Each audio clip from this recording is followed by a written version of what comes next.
ان کی تخلیق ہی ثبوت ہے۔ کیوں؟ سورہ بقرہ کی جب ابتدائی آیات ہم نے پڑھی تھی تو میں نے اس وقت بھی عرض کیا تھا، اللہ اکبر، کہ اللہ تعالیٰ نے جب اپنی نشانیاں بیان کی ہیں نا، کہ زمین کی طرف دیکھو، اس کو بچھونا بنایا، آسمان کو چھت بنایا، یہ وہ نشانیاں ہیں۔ اور یہاں بھی خلق السماوات والارض بالحق فرمایا کہ دنیا میں مخلوقات میں جتنے جبابرہ فرائنہ آئے ہیں، جتنے جھوٹی نبوت کا دعویٰ کرنے والے آئے ہیں، جتنے جھوٹے خدائی کا دعویٰ کرنے والے آئے ہیں، یقیناً سارے جھوٹے ہیں، لیکن ان میں ایک بات مشترک ہے کہ یہ نشانیاں جو اللہ تعالیٰ اپنی صفت تخلیق میں اظہار فرماتا ہے، اور جہاں سے تیسرا رکوع شروع ہوتا ہے سورہ بقرہ کا، وہاں پہ آغاز پر اب اللہ تعالیٰ اظہار فرماتا ہے کہ یہ وہ نشانیاں ہیں آسمان و زمین کو پیدا کرنے والی، کہ کبھی کسی خدائی دعویٰ کرنے والے نے یہ دعویٰ نہیں کیا کہ یہ میں نے پیدا کیا۔ یعنی یہ اس قدر حق ہے کہ کبھی کوئی دعویٰ بھی کرنے کے قابل نہیں ہو سکا کہ وہ یہ کہے کہ یہ سورج میری مرضی سے چل رہا، وہ کہے کہ یہ آسمان میں نے پیدا کیا، وہ کہے کہ یہ زمین میں نے پیدا کیا۔ وہ اور طرح کی کٹ حجتیاں تو کرتے ہیں، جیسے ابراہیم علیہ السلام کے ساتھ مناظرہ ہوا تو حضرت ابراہیم علیہ السلام نے کہا کہ میرا رب جو ہے یحیی و یمیت، وہ زندہ کرتا اور مارتا ہے۔ تو اس نے آگے سے کٹ حجتی کی، انا احیی و امیت، میں بھی زندہ کرتا اور مارتا ہوں۔ اور اس کا بالکل وہ مقصدی جو حضرت ابراہیم علیہ السلام کا تھا، اس نے اس کو نہ سمجھتے ہوئے یا اگنور کرتے ہوئے اس نے کہا اس کا مقصد یہ ہے کہ 2 قیدی منگوائے، ایک کو زندہ چھوڑ دیا، ایک کو قتل کر دیا، کہ میں بھی انا احیی و امیت، یہ میں نے زندہ چھوڑ دیا، یہ میں نے مار دیا، یہ تو میں بھی کرتا ہوں۔ اب حضرت ابراہیم علیہ السلام نے یہ نہیں کہا کہ یہ تو تیری دلیل ہی غلط ہے، احیی و امید کا یہ معنی نہیں ہے، یحیی و امید کا یہ معنی نہیں ہے، یہ معنی ہے کہ جس کو اب تو نے قتل کیا ہے نا، اس کو زندہ کر کے دکھا۔ چاہیے تھا یہ کہتے، اس کی کٹ حجتی کا جواب دیتے، لیکن یہ حکیمانہ اسلوب کے خلاف ہے۔ لہذا جس دلیل کو وہ نہیں سمجھا اور اس کا کٹ حجتی سے جواب دے رہا ہے، اس کو سمجھانے کی ضرورت کیا ہے، اس سے جواب مانگنے کی ضرورت کیا ہے؟ لہذا دوسری دلیل دی، فرمایا کہ میرا رب جو ہے وہ تو اپنے اس سورج کو نکالتا ہے من المشرق فاتی بہا من المغرب، تو اس کو مغرب سے لا کے دکھا دے۔ میرا رب سورج کو مشرق سے نکالتا ہے، تو اس کو مغرب سے نکال کے دکھا دے۔ بس اس کے ہاتھوں کے طوطے اڑ گئے، فبہت الذی کفر، اس کے پلے کا نہیں رہا، اس کو اپنی جو حیثیت معلوم ہو گئی۔ اللہ اکبر۔ تو یہ وہ دلائل ہیں جب اللہ فرماتا ہے خلق السماوات والارض بالحق، کہ اس نے زمین و آسمان کو پیدا کیا ہے حق کے ساتھ۔ تو جہاں اس کا یہ معنی ہے کہ اس کو باطل پیدا نہیں کیا کیونکہ حق کے مقابلے میں باطل ہے، اور اس کو مقصد پیدا کیا ہے، ایک پورے نظام زندگی کا ایک بہت بڑے مقصد کے ساتھ تعلق ہے، جہاں اس کا یہ معنی ہے وہاں اس کا یہ معنی بھی ہے کہ یہ جو پورا نظام زندگی ہے، نظام کائنات ہے، یہ اپنے اظہار کے اعتبار سے، اللہ کی وحدانیت کے اظہار کے اعتبار سے یہ حق ہے، اور اس کا توڑ کوئی دلیل نہیں ہے، یہ آپ اپنا ثبوت ہے۔ اور کوئی دنیا میں ایسا خدائی دعویٰ کرنے والا بھی نہیں آیا کہ جو کہے کہ یہ میں نے کیا ہے، جب یہ یا تو کوئی دعویٰ کرے نا یہ آسمان میں نے پیدا کیا، کوئی دعویٰ کرنے والا بھی نہیں۔ تو جب اللہ نے پیدا کیا ہے تو وہ جو خالق ہے وہی اس قابل ہے کہ اس کی بندگی کی جائے اور اسی سے ڈرا جائے۔ تعالی عما یشرکون، یعنی وہ اتنا طاقتور ہے، اس کی صفت قدرت، اس کی صفت خالقیت اس قدر اکمل ہے کہ اس نے سارا کارخانہ پیدا کیا ہے۔ اب اگر تمہارے وہ جو شرک کی بنیاد تمہارے غلط عقائد بن رہے ہیں تو اللہ ان ساری باتوں سے بلند ہے، تعالی بہت بلند ہے، وہی بات جو پہلے کہی تھی اسی کا تسلسل ہے، تعالی وہ بہت بلند ہے، اما یشرکون اس چیز کے بارے میں جو وہ شرک کرتے ہیں۔ خلق الانسان من نطفہ، سبحان اللہ، کیا سمجھیں گے روح کی حقیقت کو لوگ کہ یہ مادی جو پروسیس ہے انسان کی تخلیق کا اس کو سمجھ گئے؟ جو اس کو نہیں سمجھے وہ روح کو کیا سمجھیں؟ فرمایا خلق الانسان من نطفہ، ایک حقیق قطرہ آب تو ہے، نطفہ پانی کو کہتے ہیں، زیادہ پانی کو بھی کہتے ہیں، کم نطفہ اصل میں کہتے ہیں ایسے پانی کو جو ٹپک کر نکلتا، تو ہے تو پانی ٹپکنے والا، انسان بن کیا جاتا ہے فَإِذَا هُوَ خَصِيمٌ مُّبِينٌ، اللہ اکبر، ٹپکنے والے پانی سے، حقیر قطرہ آب سے پیدا ہونے والا انسان یہ سمیع و بصیر کیسے ہو گیا؟ اس کے اندر دیکھنے، سننے، سوچنے، باتیں کرنے اور دلائل دینے کی صلاحیت کہاں سے آ گئی؟ فَإِذَا هُوَ خَصِيمٌ مُّبِينٌ، پس وہ کیا ہو گیا کہ یکا یک وہ انتہائی جھگڑالو ہو گیا، خصیم، وہ کہتے ہیں انگریزی میں کہتے ہیں آرگیو کرنا، خصیم وہ ہوتا ہے جو آرگیو کرتا ہے، جس کے پاس دلائل ہوتے ہیں، جو جھگڑا کرتا ہے، خصیم و مبین، بڑی واضح دلائل ہے اس کے پاس، یعنی گلے سے آواز نکلنا شروع ہو گئی، پاؤں زمین پر ٹکنے شروع ہو گئے، آنکھوں نے دیکھنا شروع کر دیا، کانوں نے سننا شروع کر دیا، ہاتھوں میں قوت آ گئی، اللہ اکبر، دماغ نے سوچنا شروع کر دیا، اور اس کے پاس دلائل آ گئے ہیں، اور دلائل دیتا ہے اللہ کے خلاف، اپنے خالق کے خلاف۔ اندازہ تو کیجئے کہ حقیر قطرہ آب سے پیدا ہونے والے انسان، وہاں اللہ تعالیٰ نے سورہ دہر میں اور واضح انداز میں جگہ جگہ اللہ نے هَلْ أَتَىٰ عَلَى الْإِنسَانِ حِينٌ مِّنَ الدَّهْرِ لَمْ يَكُنْ شَيْئًا مَّذْكُورًا، کیا وقت ایسا نہیں آیا، یہ تھا ہی کچھ نہیں، کوئی قابل ذکر چیز نہیں تھا، یا ایسی چیز تھا جس کا ذکر کرنا انسان پسند نہیں کرتا۔ اِنَّا خَلَقْنَا الْإِنسَانَ مِن نُطْفَةٍ، اللہ اکبر، امشاج نبتلیہ فجعلناہ سمیعا بصیرا، یہ جو سمیع و بصیر بنا ہے نا، جو اس کے اندر قوت آئی ہے، یہ جو توانائی آئی ہے، یہ جو روح اس کے اندر آئی ہے، جو تفکر کی قوت ہم نے اس کو دی ہے، یہ ہم نے ہی تو دی ہے، فجعلناہ سمیعا بصیرا، اس کو پتہ ہی نہیں چلتا، یہ اسی قوت سماعت و بصارت کو اللہ کے خلاف دلائل دینے کے لیے استعمال کرتا ہے، اس سے بڑا ظلم بھی کوئی ہوگا، اس لیے فرمایا ان الشرک لظلم عظیم۔ خلق الانسان من نطفہ، سبحان اللہ، پوری حقیقت ایک چھوٹی سی آیت میں، خلق الانسان من نطفہ، حقیر قطرہ آب سے اس نے پیدا کیا انسان کو، فَإِذَا هُوَ خَصِيمٌ مُّبِينٌ، اور یہ جھگڑالو بن گیا، اللہ اکبر۔ اولم یری الانسان انا خلقناہ من نطفۃ فَإِذَا هُوَ خَصِيمٌ مُّبِينٌ، سورہ یاسین کے اندر انسان یہی نہیں دیکھتا، غور نہیں کرتا کہ ہم نے اس کو بنایا ہے، اور حقیر قطرہ آب سے بنایا ہے، اور اب اس کو دلیلیں آ گئی ہیں، اس کو بات کرنا آ گئی ہے، اب یہ بڑی بڑی دلیلیں ہمارے خلاف دیتا ہے، فَإِذَا هُوَ خَصِيمٌ مُّبِينٌ، اب یہ سخت جھگڑنے والا اور واضح طور پر جھگڑنے والا ہے۔ وَالْأَنْعَامَ، اب یہ اللہ تعالیٰ نے انسان کے وجود کی بات کی، فرمایا یہ جو آپ کے پاس چوپائے ہیں ان کو بھی دیکھ لیجئے، وَالْأَنْعَامَ، اور یہ جتنے بھی چوپائے ہیں، خَلَقَهَا، ان کو بھی اسی نے پیدا کیا ہے، سبحان اللہ۔ تو صفت خالقیت کا بیان اللہ کی وحدانیت اور اس کی توحید کے اظہار کے لیے استعمال کیا جا رہا ہے، آفاق و انفس کے دلائل دیے جا رہے ہیں۔ وَالْأَنْعَامَ خَلَقَهَا، اور یہ جو چوپائے پیدا کیے ہیں اس نے، اسی نے پیدا کیے ہیں، لَكُمْ فِيهَا دِفْءٌ وَمَنَافِعُ وَمِنْهَا تَأْكُلُونَ، یہ چوپائے تمہارے لیے پیدا کیے ہیں، سبحان اللہ۔ سورہ بقرہ میں فرماتا ہے هُوَ الَّذِي خَلَقَ لَكُم مَّا فِي الْأَرْضِ جَمِيعًا، زمین میں جو کچھ ہے اللہ نے تمہارے لیے پیدا کیا ہے، اللہ اکبر۔ اور یہ جو یہاں صرف چوپایوں کا ذکر ہے کہ اللہ تعالیٰ نے تمہارے لیے پیدا کیے ہیں، سبحان اللہ۔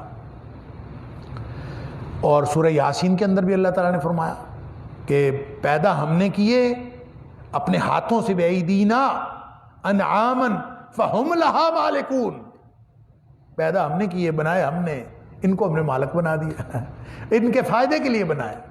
انسان کو سمجھ نہیں آتی کہ وہ خالق جس نے ان کی ملکیت میں دیا ہے، جس نے فائدے کے لیے دیا ہے، وہ خالق حقدار ہے، مخلوق حقدار نہیں ہے، لہذا مالک اور ملکیت کا تعلق سمجھایا ہے۔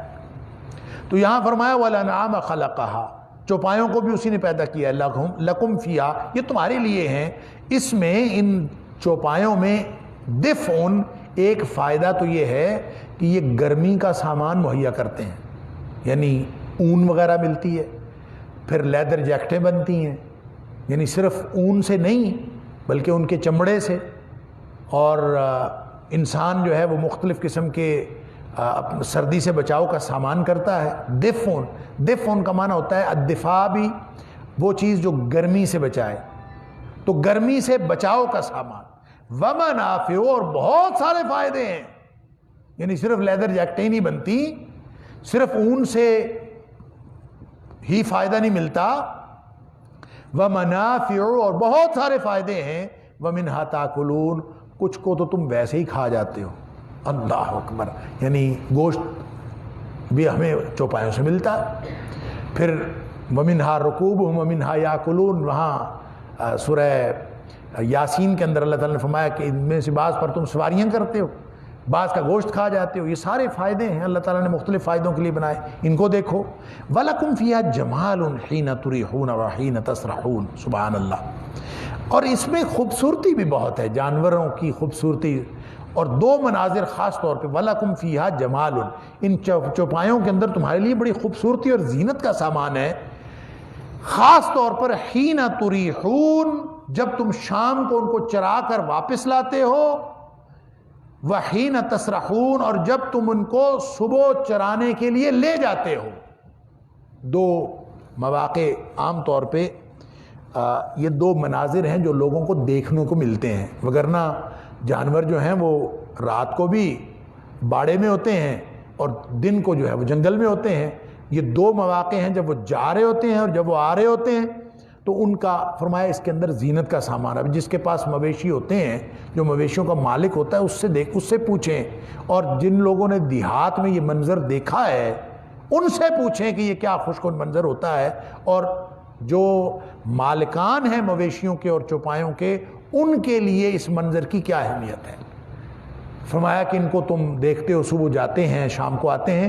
اب یہ شام کو واپس لانے کو پہلے بیان کیا، تریحون کو، اور تسرحون کو بعد میں، یعنی سیکوینس تو یوں لگتا ہے نیچرل کہ جن کو صبح لے جاتے ہو اور شام کو لے آتے ہو، نہیں، شام کو لے آتے ہو اور صبح لے جاتے ہو۔ کیوں؟ اس لیے کہ شام کو چر کے آ رہے ہوتے ہیں اور پانی شانی پی کے آ رہے ہوتے ہیں، دریاؤں پہ نہا کے آ رہے ہوتے ہیں۔ جو خوبصورتی اور جو جمال شام کو ہوتا ہے وہ صبح کو نہیں ہوتا، لہذا شام کا تذکرہ پہلے فرمایا اور صبح کا تذکرہ بعد میں فرمایا، کیونکہ معاملہ زینت کا تھا۔ وَلَكُمْ فِيهَا جَمَالٌ، سبحان اللہ۔ نبی اکرم صلی اللہ علیہ وسلم فرمایا ان اللہ جمیل ویحب الجمال، اللہ خود بھی خوبصورت ہے اور خوبصورتی کو پسند کرتا ہے۔ حصے جمالیات جو اللہ نے انسان کے اندر رکھی ہے، یہ الوہی صفات میں سے ایک صفت ہے، اللہ اکبر، اور انسان خوبصورتی کو پسند کرتا ہے، اور اس کی طرف بھی ایک توجہ دلا کے اللہ تعالیٰ نے اپنی وحدانیت کی اور توحید کا اثبات فرمایا ہے اور وحدانیت کی دلیل دی ہے کہ وَلَكُمْ فِيهَا جَمَالٌ حِينَ تُرِيحُونَ وَحِينَ تَسْرَحُونَ، تمہارے لیے اس میں زینت ہے، خوبصورتی ہے جب تم ان کو شام کو چرا کے واپس لاتے ہو، وَحِينَ تَسْرَحُونَ، اور صبح چرانے کے لیے لے جاتے ہو۔ وَتَحْمِلُ أَثْقَالَكُمْ، یہ کچھ جانور تمہارے لیے ایسے ہیں، تحملو، جو اٹھا کے لے جاتے ہیں، اثقالکم، تمہارے بوجھ، تمہارے وزن اٹھا لیتے ہیں، الا بلدن، ایسے شہروں تک لے جاتے ہیں، اونٹوں کے اوپر وزن لاد دیتے ہیں، دور دور شہروں تک لے جاتے ہیں۔ لم تکونوا بالغیہ، تم ہرگز نہیں تھے پہنچنے والے۔ اگر تمہیں وہ خود اٹھا کے لے جانا پڑتا نا تو تم اس شہر تک وہ سامان لے جا ہی نہیں سکتے تھے۔ جو جانور ایک جگہ سے دوسری جگہ سامان کے نقل و حمل کا کام کرتے ہیں، وَتَحْمِلُ أَثْقَالَكُمْ، وہ اٹھا کے لے جاتے ہیں تمہارے بوجھ، اِلَى بَلَدٍ، ایسے شہروں کی طرف یا ایسے شہر کی طرف، لم تکونوا بالغیہ، کہ تم ہرگز وہاں پہنچنے والے نہیں تھے، یعنی تم نہیں پہنچ سکتے تھے، الا بشق الانفس، سوائے اپنی جان کو مار لینے کے یا اپنی جان کو آدھی کر لینے کے۔ جان مارے بغیر آپ وہاں پہنچا نہیں سکتے تھے۔ کسی کو اگر سامان اٹھا کے جانا پڑے تو کتنی مشقت سے جاتا ہے۔ فرمایا یہ اللہ نے تمہارے لیے یہ انتظام کیا ہے کہ جانور تمہارے مال برداری کا کام کرتے ہیں. ان ربکم لرؤوف الرحیم، کتنی نرمی والا اور رحمت والا تمہارا رب ہے. ان ربکم، بے شک تمہارا پالنے والا، لرؤوف الرحیم، وہ یقیناً رافت والا، نرمی والا اور رحیم اور رحمت والا ہے. اس کی رحمت اور رافت کا یہ اظہار ہے کہ اس نے تمہارے لیے یہ سہولیات بنا دی ہیں اور چوپایوں کے ذریعے سے تمہیں مختلف قسم کی سہولیات فراہم کی ہیں. والخیل والبغال والحمیر، تمہارے لیے گھوڑے بنائے، سبحان اللہ، والخیل اور گھوڑے، والبغال اور خچر، والحمیر اور گدے، لترکبوها وزینہ، یہ اس لیے بنائے ہیں کہ اس میں دو فائدے بتائے کہ یہ سواری کرنے کے لیے بھی ہیں اور یہ زینت کا سامان بھی ہیں، آرائش بھی ہیں. گھوڑا، خچر اور گدا، تین جانوروں کا ذکر کیا ہے یہاں پہ کہ یہ سواری کا سامان بھی ہیں، لترکبوها، تاکہ تم ان پر سواری کرو، وزینہ، اور یہ تمہارے لیے آرائش کا سامان بھی ہیں، سجاوٹ کا سامان بھی ہیں، زینت کے لیے بھی ہیں. گویا گھر پہ گھوڑا بندھا ہوا ہو نا، اس کی ٹور بھی بنتی ہے. اب یہ وہ سواریاں ہیں جو اس دور میں ٹور تھیں، آج کل تو کوئی نہیں ہے، کوئی نہیں، گھوڑا کوئی نہیں باندھتا گھر میں، گدھا بھی کوئی نہیں رکھتا، خچر بھی کوئی نہیں رکھتا. آج کل ٹور کیا ہے؟ آج کل لترکبوها وزینہ، اس کا کام کون سی چیز کرتی ہے؟ ظاہر ہے گھوڑے، گدھے اور خچر تو آج کل نہیں کرتے. آج کل گاڑیاں ہیں، کاریں ہیں، اور اگر اللہ تعالیٰ کاروں کا ذکر کر دیتا کہ تمہارے لیے کاریں رکھی ہیں لترکبوها وزینہ، یا تمہارے لیے گاڑیاں ٹویوٹا کرولا رکھی ہوئی ہے، فلاں گاڑی رکھی ہوئی ہے، اللہ تعالیٰ اس کا ذکر کر دیتا تو عرب اس کو کیا سمجھتے؟ اس دور کے لوگ کیا سمجھتے؟ یہ کس چیز کا؟ یہی کہہ دیا جاتا تمہارے لیے ریل گاڑی بنائی ہے لترکبوها وزینہ، تمہارے لیے کار بنائی ہے، بس بنائی ہے، تو وہ کیا سمجھتے؟ ظاہر ہے کچھ بھی نہ سمجھتے. قرآن چونکہ ہر زمانے کے لیے ہے، قیامت تک کے لیے، لہذا ہمیں اعتراض ہو سکتا ہے کہ ان کے گھوڑوں کا اور خچروں کا اور گدھوں کا، ان کی سواریوں کا تو ذکر کیا، ہماری سواریوں کا ذکر ہی نہیں کیا. سبحان اللہ. اور قرآن کہتا ہے فیہا ذکرکم، یا فیہ ذکرکم، اس میں تمہارا ذکر بھی ہے، تمہارا اپنا بھی ہے، تمہارے احوال کا ذکر بھی ہے، تو ہماری سواریوں کا ذکر تو اس میں نہیں ہے، ہمارا اعتراض ہو سکتا ہے. اللہ اکبر، سبحان اللہ. یعنی قرآن کے اعجاز کے جتنے کچھ شاندار مقامات ہیں، ان میں سے ایک مقام یہ ہے کہ وہ سواریاں، اب دیکھیں یہ بیان کرنے کے اعتبار سے، تبیین کے اعتبار سے، تبلیغ کے اعتبار سے، کمیونیکیشن کے اعتبار سے کتنا مشکل مرحلہ ہے کہ آپ کو ہر زمانے کا خیال بھی رکھنا ہے اور انسان کی تفہیم کا خیال بھی رکھنا ہے. کتنا مشکل مرحلہ ہے. وہ جو ماہر لسانیات ہیں نا، اور جو اکیڈمیشن ہیں اور پڑھنے لکھنے والے اور ادیب، ماہر ادیب، وہ کہتے ہیں کہ بولنے سے زیادہ لکھنا مشکل ہوتا ہے. کہتے ہیں بولنے سے زیادہ لکھنا اس لیے مشکل ہے کہ جب آپ بول رہے ہوتے ہیں تو آپ کا جو آڈینس ہے، آپ کا سننے والا، آپ کے سامنے، آپ کے پاس ایکسٹرا ٹولز ہوتے ہیں اس کو بات سمجھانے کے. آپ کہہ دیتے ہیں کہ جناب کوئی چیز آپ کو سمجھانی نہ بھی آ رہی ہو، الفاظ آپ کو نہ بھی آ رہے ہوں، تو آپ اپنے فیس جیسچر سے، آپ اپنے ہاتھ کے اشارے سے، آپ اپنے آواز کے اتار چڑھاؤ سے اس کو بتا دیتے ہیں کہ اس چیز پہ زور ہے، اس چیز پہ نہیں زور. آپ اپنی پوری بات کی کمیونیکیشن اس کو اپنے دیگر ٹولز کو استعمال کر کے کر دیتے ہیں. لیکن جو شخص آپ کی لکھی ہوئی کتاب پڑھے گا، اس وقت آپ موجود تو نہیں ہوں گے، تو آپ اس کو وہ ساری باتیں کیسے کمیونیکیٹ کریں گے، کیسے اظہار کریں گے کہ جناب یہاں میں زور دے رہا ہوں، یہاں میں یہ کر رہا ہوں، یہاں میں یہ کر رہا ہوں. ظاہر ہے اس کے لیے پھر جو رائٹرز ہیں، جو مصنفین ہیں، انہوں نے پنکچویشن ایجاد کی ہے. یہ جو مختلف قسم کے علامات ہیں وہ پھر زور دیتی ہیں، کسی پہ سٹریس آتا ہے، کسی پہ، یہ ایک الگ کہانی ہے. یعنی یہ مشکل کام ہوتا ہے کہ وہ جو پراسپیکٹ ریڈر ہے، جو آپ کا آنے والا، جو کوئی بھی ممکنہ قاری ہے، اس تک بھی آپ کی بات پہنچ جائے۔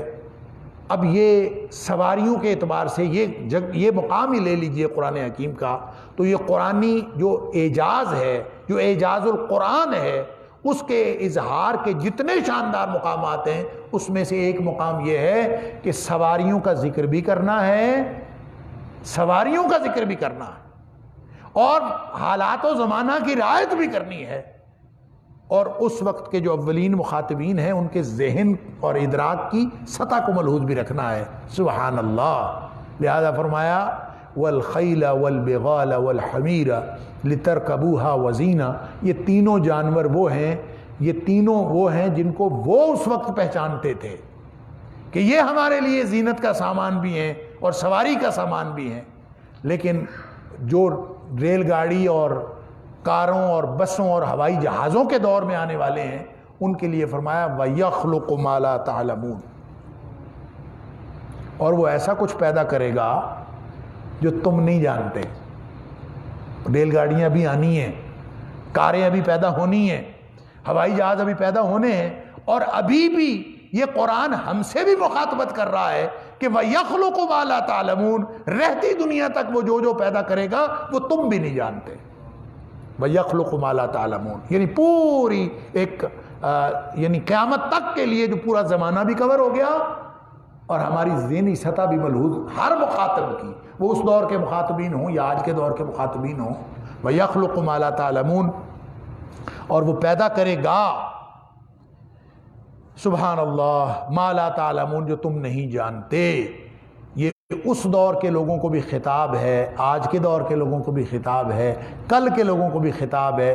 یہ قرآن حکیم کے ایک زندہ رہنمائی ہونے کا بڑا شاندار ثبوت ہے، اور قیامت تک کے لیے آپ مادی ترقی کرتے جائیں، جتنی جہاں مرضی پہنچ جائیں، لیکن آپ وَيَخْلُقُ مَا لَا تَعْلَمُونَ، یہ قرآن کا اعجاز ہے کہ آپ اس مفہوم کو جہاں بھی اپلائی کرتے جائیں گے، آپ کی حد ادراک کے اندر یہ قیامت تک کے لیے رہنمائی فراہم کر رہا ہے۔ سبحان اللہ، ہر دور کے لوگوں کو ان کے ادراک کے مطابق اس سے ڈیل کر رہا ہے۔ وَعَلَى اللَّهِ قَصْدُ السَّبِيلِ، سبحان اللہ، اور اللہ ہی کے ذمے ہے قصد السبیل، سیدھا رستہ۔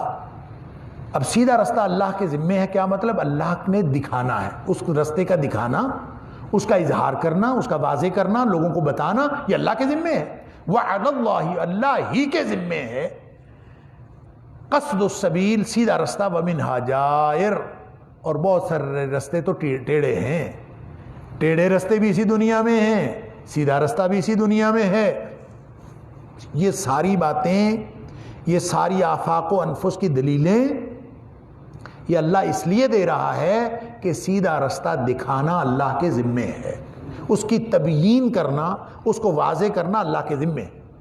ابھی ایک معنی اس کا اور بھی ہے، چونکہ قصد السبیل ہے، قصد السبیل کا مطلب سیدھے رستے کا قصد کرنا۔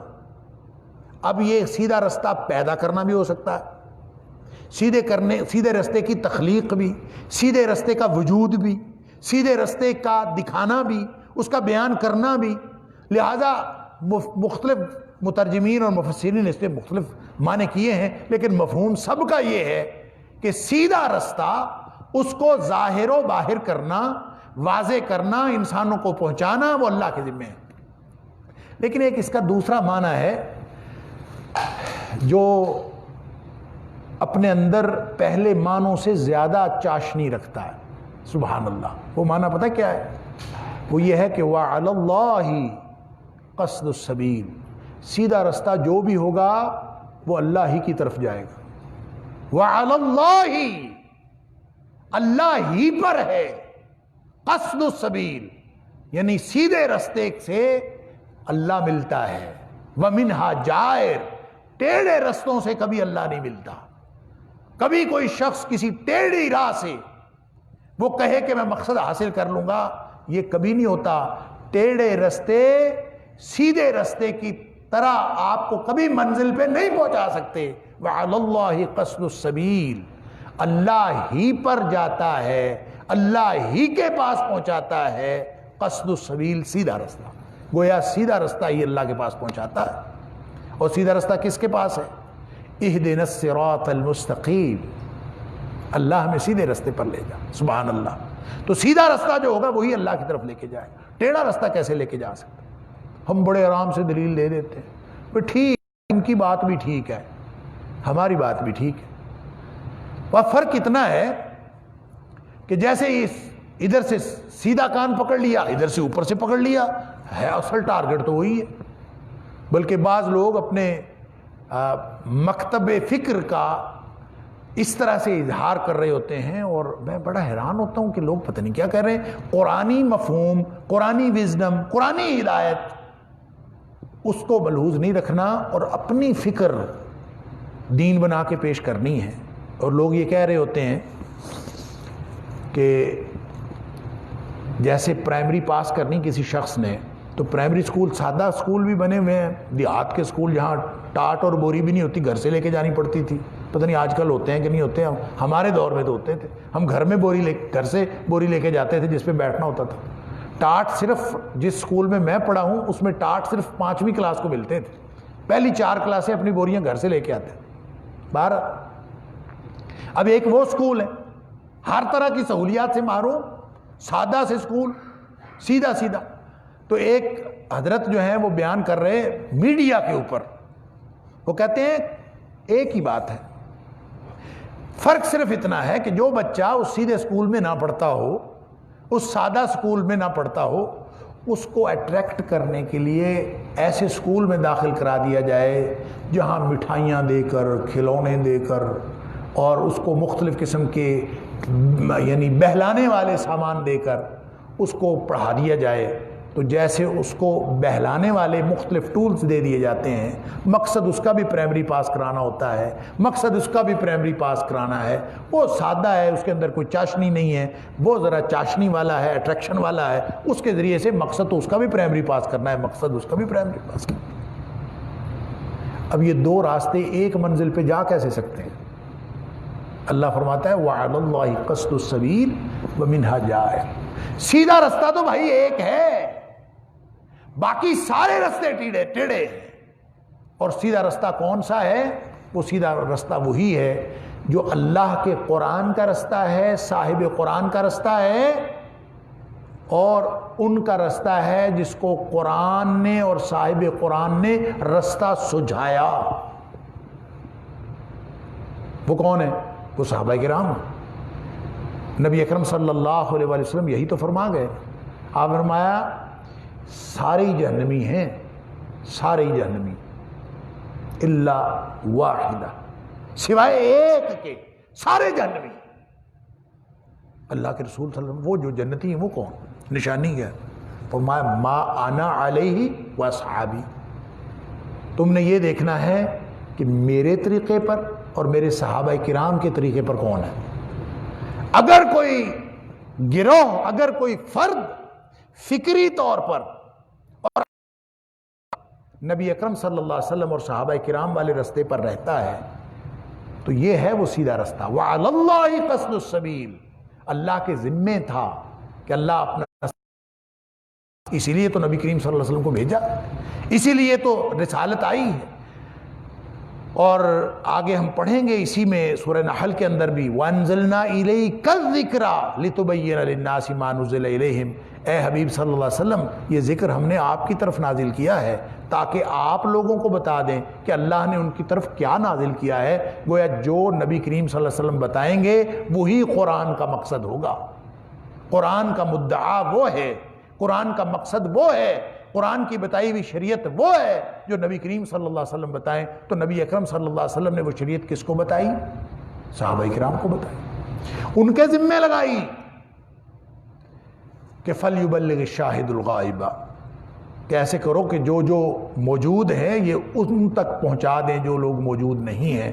تو ہم تک جو اللہ کا دین پہنچا ہے وہ اللہ نے اپنی ذمہ داری ادا کی ہے نبی اکرم صلی اللہ علیہ وسلم کے ذریعے سے اور صحابہ کرام کے ذریعے سے، لہٰذا یہ ہے وہ سیدھا رستہ۔ اور ما انا علیہ واصحابی کا معنی بھی یہی ہے جو نبی اکرم صلی اللہ علیہ وسلم نے فرمایا۔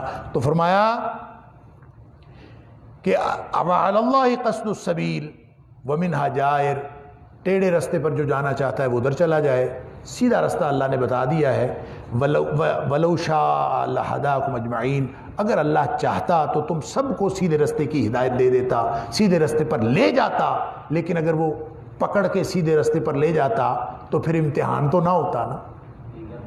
اگر اس نے امتحان کے لیے پیدا کیا ہے تو پھر وہ دکھاتا ہے، بتاتا ہے، سمجھاتا ہے، زبردستی اس راستے پر نہیں لے کے جاتا، بلکہ چھوڑ دیتا ہے تاکہ تمہارا امتحان کرے۔ لِيَبْلُوَكُمْ أَيُّكُمْ أَحْسَنُ عَمَلًا إِنَّا هَدَيْنَاهُ السَّبِيلَ إِمَّا شَاكِرًا وَإِمَّا كَفُورًا۔ اللہ تعالیٰ مجھے اور آپ کو قرآن سمجھنے اور عمل کرنے کی توفیق عطا فرمائے۔ وآخر دعوانا الحمد للہ رب العالمین۔ آج یہ جو ہماری ٹیم ہے ریکارڈنگ والی، ان کی کچھ